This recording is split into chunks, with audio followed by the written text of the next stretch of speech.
JBN, we keep you informed. I am Michelle Jones, and in the news, I did not know Usain Bolt was a client at SSL, says Zachary.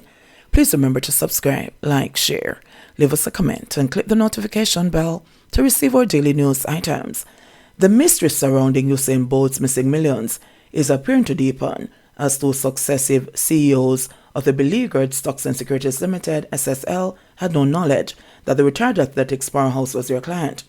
Doubt is beginning to surface that the more than $12 million Bolt purportedly held at SSL can be properly accounted for. Former CEO at SSL, Zachary, said in his nearly 3 years at SSL, from September 2019 to June 2022, he did not know that the sprint legend was a client, let alone that he had one of the biggest portfolios with the investment company of the past decade. During my time at SSL, Usain Bolt's name never came up once in a management meeting as a client of SSL.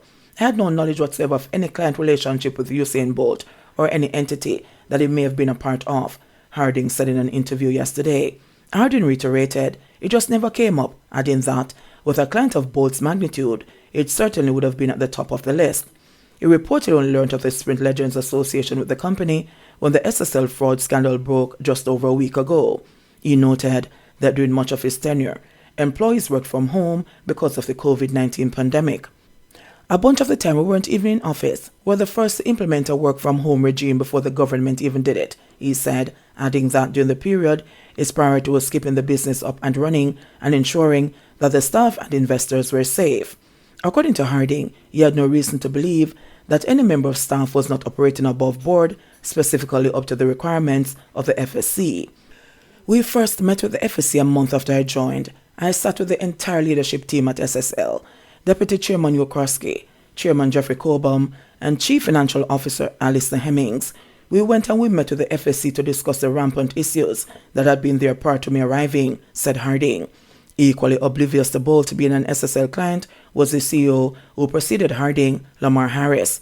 Harris was CEO of SSL between March 2018 and February 2019, but prior to that, she held other senior posts with the group from June 2012 when she was manager investment banking.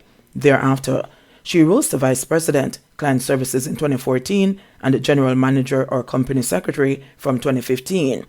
Asked if she had any recollection of Bolt or any company was attached to being mentioned as a client of SSL, Harris said she did not recall. Like others, she added, I'm watching this situation unfold. I too believe that the truth will come out as it should. Some 40 clients were reportedly defrauded of approximately $3 billion Jamaican dollars going back almost 10 years. The former SSL wealth advisor at the center of the investigation gave a sworn statement dated January 7, which listed clients from whose accounts she admitted to borrowing various sums without the account holders' consent. Sports icon Usain Bolt's name was not on that list. Harding says he's hoping for full compensation for all persons who have suffered losses, including Usain Bolt. I also expect the acceptance of accountability and culpability by the perpetrators, implementation of additional measures to help safeguard against a repeat of such breaches, and the restoration of investors and the general public's confidence in Jamaica's financial services sector. Attorneys for Bolt have given SSL 10 days up to Friday, January 27, to return the over $12 million which was reportedly defrauded. They have warned of legal action in the event that the money is not returned. At the same time, Harding is distancing himself and his business, Delta Capital Partners, from the SSL saga. He said his private equity firm was not a part of SSL, and while there was an overlap between his tenure at SSL and the formation of Delta, with SSL founder Usain buying a stake in the company, there is no longer any connection. You never played any active role in the formation of or growth of Delta. It was not an officer of Delta. It was not an employee of Delta, Harding stressed. Harding explained that in July 2020, Kroski had taken a stake in Delta at the time of its formation in return for Harding's continued tenure at SSL.